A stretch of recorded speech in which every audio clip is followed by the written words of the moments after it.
تو ہر نوجوان کی خواہش و تمنا ہوتی ہے کہ اللہ مجھ سے بڑا کام لے لے۔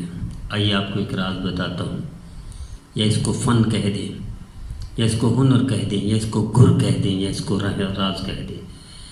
ایک ایسا پوائنٹ جس پر ہر شخص عمل کر کے عالمی قبولیت حاصل کر سکتا ہے، اور عند اللہ بھی قبولیت اور دنیا کی بھی قبولیت، دونوں جہانوں کی سعادت حاصل کر سکتے ہیں۔ آئیے میں آپ کو ایک واقعہ سناتا ہوں۔ یہ سب پوری دنیا میں 5-6 ہستیاں ایسی ہیں اسلام کے اعتبار سے، مسلمانوں کے اعتبار سے، عالم اسلام امت مسلمہ کے اعتبار سے، جو صدر وزیر اعظم وغیرہ نہیں ہیں، لیکن عالمی قبولیت حاصل ہے، عالمی شہرت حاصل ہے، عالمی عزت حاصل ہے، دنیا اور آخرت کی سعادت ہے ان کو ملتی۔ ان میں سے ایک حضرت شیخُلاسلام عثمانی صاحب دامت برکاتہ ہوں، میرے استاد محترم ہیں۔ ان کی قبولیت کا واقعہ تو خود ان کی زبانی، انہوں نے فرمایا کہ میں نے 1963 میں وہ کیا، عمرہ کیا، اور 1964 میں حج کیا والد محترم کے ساتھ، مفتی اعظم پاکستان مفتی شفیع عثمانی صاحب۔ اس کے بعد 10 سال تک اللہ نے موقع نہ دیا، ترستا رہا، تڑپتا تھا، جب بھی نام سنتا بیت اللہ کا، مسجد نبی کا، حج عمرے کا، تڑپتا تھا۔ 10 سال اللہ نے موقع نہ دیا۔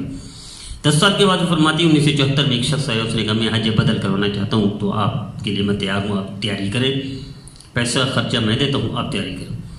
تو فرمایا ایک طرف تڑپ تھی، طلب بھی تھی، تڑپتا بھی تھا، پیاس بھی شدید تھی، میں چاہتا تھا میں چلا جاؤں، اور دوسری طرف میرے والد محترم مفتی اعظم پاکستان مفتی شفیع عثمانی بیمار تھے، والد کی تیمارداری۔ فرماتے میں نے اپنا دفتر بھی اس جگہ پر منتقل کر دیا تھا جہاں والد سب سامنے ہوں، تاکہ ان کی یادات، تیمارداری، ان کی دیکھ بھال ہوتی رہے۔ اپنی ساری مصروفیات محدود کر کے ان کے قریب رہتا تھا، اور دوسری طرف یہ تڑپ اور پیاس تھی نہ ختم ہونے والی، اور اندر ایک عشق اور جذبہ تھا کہ اڑ کر پہنچ جاؤں۔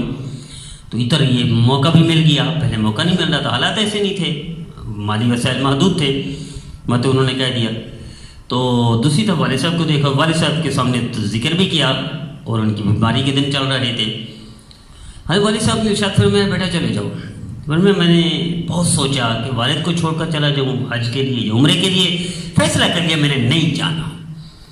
چند دن بعد حضرت والد صاحب مفتی اعظم پاکستان مفتی شفیع صاحب رحمۃ اللہ نے خود پوچھ لیا حضرت شیخُلاسلام عثمانی صاحب سے، بیٹا کیا ہوا آپ کے چانس کا، آپ کو تو چانس مل رہا تھا حج کرنے کا، تو کیا ہوا، چلے گئے، یعنی تیار ہیں، تیاری کر لی؟ تو میں حضرت میں نے معذرت کر دی، میں نے نہیں جانا۔ تو فرماتے ہیں چونکہ دیکھ بھال میں ہی کرتا تھا، زیادہ تر میں ہی تھا، ان کی تیمارداری، عیادت، سودے لانا، ان کو دبانا، ان کی خدمت کرنا۔ تو اس وقت انہوں نے ارشاد فرمایا بیٹا اللہ تمہیں اتنا لے جائے گا کہ دنیا رش کرے گی۔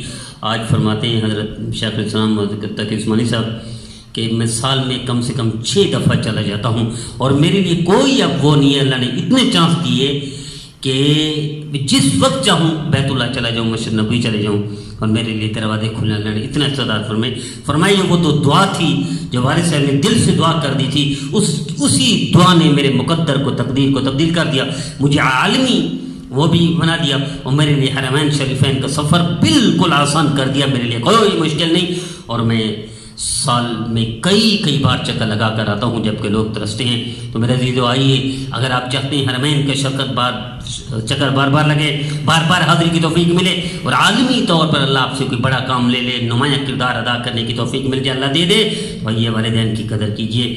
ان کے والد صاحب حضرت مفتی شفیع صاحب رحمۃ اللہ تو چلے گئے، تشریف لے گئے، لیکن ان کی دعائیں رنگ لائیں۔ آئیے آپ کے والدین، والدہ، والد زندہ ہیں، ان کی قدر کیجیے، خدمت کیجیے، ان کے آگے اپنے آپ کو بیچ دیجیے، وقف کر دیجیے ان کی خدمت میں، تو دیکھیے اللہ